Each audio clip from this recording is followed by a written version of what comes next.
Emergency के 50 साल जो कंप्लीट हुए, तो उसके बारे में उन्होंने ये कहा कि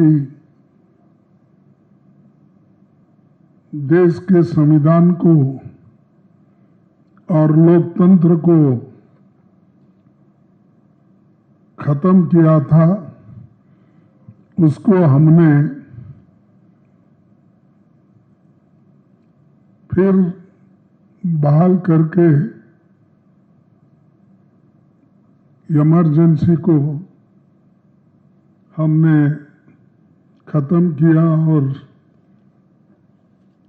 उसके बारे में वो चाहते हैं कि सारे स्टेट में वो बनाया जाए और ये जो संविधान का खातिला हुआ है, इसका उन्होंने हर स्टेट में ये प्रचार करने के लिए आज वो हर जगह अपने जो एक लेटर लिखकर, यानी सरकार ने लेटर लिखी और उसमें बहुत कुछ बातें कही है, आप सबको मालूम है, फिर मैं वो दोहराता नहीं, लेकिन मैं इतना ही कहूँगा, जो लोग संविधान बचाओ की बात अब कर रहे हैं, इमरजेंसी 50 साल होने के बाद इमरजेंसी का फिर से वो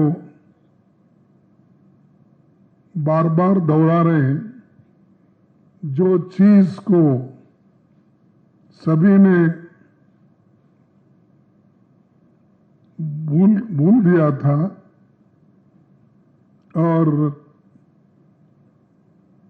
ये जो चीज समाप्त हो गई थी, इसको उछालने के लिए वो फिर कोशिश कर रहे हैं।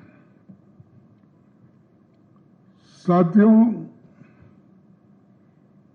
जिनका देश की आजादी के आंदोलन में कोई योगदान नहीं रहा और जिनका संविधान निर्माण में कोई योगदान नहीं रहा, उनके कोई लोग इस संविधान को बनाने में कोऑपरेट नहीं किए, तो हमेशा संविधान के खिलाफ बात करते गए और जो संविधान बाबा साहब अम्बेडकर, पंडित जवाहरलाल नेहरू जी और सभी ने, कांग्रेस के नेताओं ने कॉन्स्टिट्यूएंट असेंबली में बहुत दिन तक बहस करके एक संविधान तैयार किया था, उस संविधान को भी उन्होंने रामलीला मैदान में जलाया और उन्होंने जहां तक कि नहीं, बाबा साहब अम्बेडकर का पुतला, नेहरू जी का और गांधी जी का फोटो उन्होंने जलाई और वो ये चाहते थे कि जो संविधान बाबा साहब अम्बेडकर इन्होंने बनाया है, उसमें हमारा पारंपरिक जो संस्कृति है, उसके अंश इसमें कुछ भी नहीं है, चाहे वो अपने मनुस्मृति के तत्व हो या वो जो खास करके बीजेपी विश्वास रखती है, उन तत्वों का उसमें उल्लेख नहीं है, इसीलिए इस संविधान को हम नहीं मानेंगे। ये कहने वाले लोग आज उनको बुद्धि भगवान ने दी, ये कहूं क्या जनता ने दी, ये कहूं मारा, अब उनको बुद्धि आ गई जब हमारे 1 साल से चल रहा है संविधान बचाओ यात्रा, उससे बीजेपी घबरा गई। घबराने के बाद ये जो पूरे देश में चला था, तो घबरा कर इन्होंने ये संविधान के खिलाफ कुछ ना कुछ वो कहना उनको है, तो इसीलिए वो क्या कर रहे हैं कि 50 साल का इमरजेंसी की बात अब कर रहे हैं। मैं कौन क्या कहा ये नहीं बोलना चाहता हूं, मैं सिर्फ इतना ही बोलना चाहता हूं, जो लोग अपने गवर्नेंस में नाकामयाब रहे, कुछ नहीं कर सके, और उनकी विफलता इतनी है कि लोग आज इन्फ्लेशन के लिए पूछ रहे हैं कि भाई इतनी महंगाई बढ़ रही क्यों, उसका सवाल का उनके पास जवाब नहीं है। बेरोजगारी का नहीं है, भ्रष्टाचार का नहीं है, आर्थिक बदहाली जो हो गई, नोटबंदी जो हो गई, बाहर का काला धन लाने की जो बात हो गई, वो सब कहाँ है?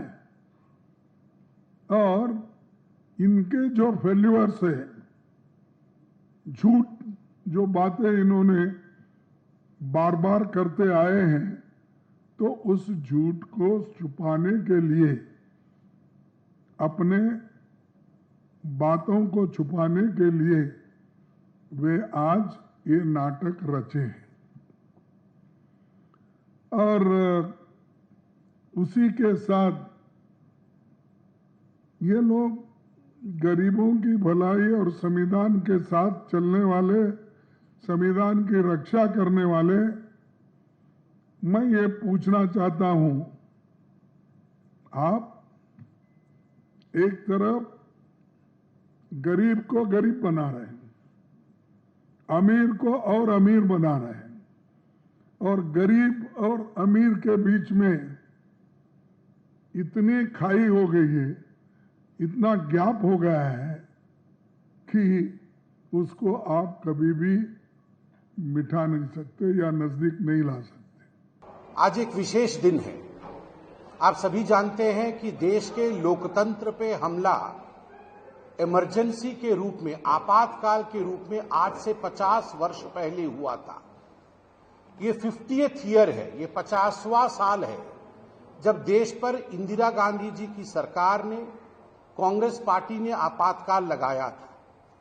स्वाभाविक है, इतिहास को कभी भूलना नहीं चाहिए, इतिहास से शिक्षा लेनी चाहिए और दोबारा इतिहास में हुई गलतियां कभी एक लोकतांत्रिक देश में ना हो।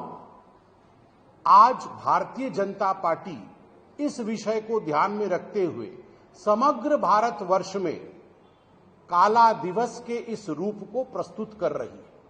ऐसे में कांग्रेस पार्टी का बौखलाना, उनकी बौखलाहट हमें दिख रही है। कांग्रेस पार्टी के अध्यक्ष आदरणीय खड़गे जी ने जिस प्रकार से, जिस भाषा से उन्होंने देश के प्रधानमंत्री माननीय मोदी जी के लिए शब्द कहे हैं, वो निंदनीय है। खड़गे जी हो चाहे जयराम रमेश जी हो, इन लोगों को पता नहीं है कि इमरजेंसी का दंश क्या था। कांग्रेसियों को पता नहीं है कि आम हिंदुस्तानी ने इमरजेंसी के दौरान किस प्रकार के कष्टों को, यातनाओं को सहा था। लगभग 1.5 लाख लोग जेल के अंदर रातों रात भर दिए गए थे। बिना कैबिनेट के डिसीजन के आधी रात को देश पर इमरजेंसी थोप दिया गया था। अखबारों के, बड़े बड़े मीडिया हाउस और अखबारों की बिजली काट दी गई थी ताकि आप अखबार के माध्यम से सुबेरे सत्य ना छाप सके। इस प्रकार का माहौल पूरे देश में रहा था। कई लोग, उनके ऊपर जो यातनाएं हुई उसके कारण उन्होंने मृत्यु को वर्ण किया, और आज भी वैसे लोग हमारे बीच में हैं। और इसलिए हमारा दायित्व है, हम विश्व की सबसे बड़ी पॉलिटिकल पार्टी है, हमारा दायित्व है कि हम न केवल भारतवर्ष को बल्कि आगामी पीढ़ी को भी इस विषय से अवगत कराएं कि विगत समय में जो भूल हुई थी इमरजेंसी के रूप में, वो कितनी बड़ी भूल थी और ये भूल दोबारा दोहराया नहीं जाए। उस पे मजाक करना, उस पे तंज कसना, जिस प्रकार से खड़गे जी ने आज किया है, मुझे लगता है कि यह भी मखौल उड़ाना है लोकतंत्र का। खड़गे जी कह रहे हैं कि 50 साल पहले हो गया, उसको फिर से क्यों याद किया जा रहा है। खड़गे जी, आप तो आज खुद ही बोल रहे थे कि जो लोग आजादी की लड़ाई में नहीं थे, जो लोग स्वतंत्रता की लड़ाई में नहीं थे, आप उस समय की बात कर सकते हैं मगर हम बात नहीं कर सकते। ये फर्क क्यों है? और खड़गे जी, मैं पूछना चाहता हूं, कौन कहता है कि हम आजादी की लड़ाई में लड़ नहीं रहे थे?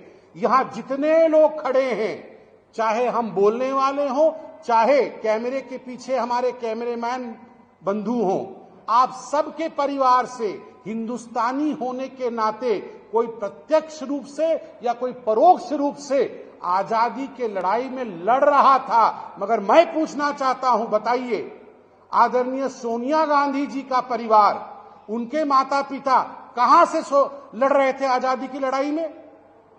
कहां से लड़ रहे थे आजादी की लड़ाई में? उत्तर प्रदेश से, बिहार से, उड़ीसा से, बंगाल से, कहां से सोनिया जी की परिवार आजादी की लड़ाई में शामिल थे? बताइए। आप जब भारतीय जनता पार्टी के इतिहास के विषय में बात करते हैं तो वो उचित है, मगर जब हम आपके परिवार के, राजनीति के, आपके परिवार के महत्वाकांक्षा की पन्नों को पलटते हैं तो आपको वो ड्रामा नजर आता है। केवल और केवल आपके परिवार के महत्वाकांक्षा के कारण इमरजेंसी लगी थी, एक व्यक्ति के महत्वाकांक्षा के कारण, क्योंकि कोर्ट ने उनके, इंदिरा गांधी जी के चुनाव को निरस्त किया था। केवल और केवल सत्ता में बने रहने के लिए इंदिरा जी ने बिना कैबिनेट के फैसले के इमरजेंसी लगाई थी। आप कहते हैं गरीबी और अमीरी के बीच खाई बढ़ गई। खड़गे जी, हम आपको लिफाफा में बंद करके आज जो रिपोर्ट यूएन की है, जो वर्ल्ड बैंक की रिपोर्ट है, वो रिपोर्ट आपको भेजेंगे। किस प्रकार से कितने करोड़ों लोग, 25 करोड़ से अधिक लोग किस प्रकार से गरीबी रेखा के ऊपर आए हैं। विगत कुछ वर्षों में जब मोदी जी का प्रधानमंत्री का काल रहा है, इन 11 वर्षों में यह रिपोर्ट आपको भेजेंगे, तब आपको मालूम पड़ेगा कि गरीबी हटाओ का नारा वो अलग था और वास्तविक रूप में किस प्रकार गरीबी दूर हुआ है इन 11 वर्षों में, उसकी कहानी अलग है। मैं आज पूरे हिंदुस्तान से कहना चाहूंगा, भारतीय जनता पार्टी के प्रवक्ता के नाते, एक पल के लिए भी इमरजेंसी को भुलाना नहीं है। इमरजेंसी को सदैव याद रखना है और आगे चलकर इस प्रकार की विषम विकट परिस्थिति न बन सके, इसके लिए भरसर लोकतांत्रिक प्रयोग, लोकतांत्रिक प्रयास हमें करते रहना है।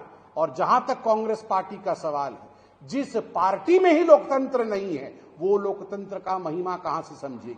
जिस पार्टी का समर्थन, और जो पार्टी उन लोगों से समर्थन लेती है जो पैर पे अंबेडकर जी जैसे महान विभूति के फोटो को रखते हैं, वो आज हमें संविधान सिखा रहे हैं। वीके न्यूज, राष्ट्र के नाम।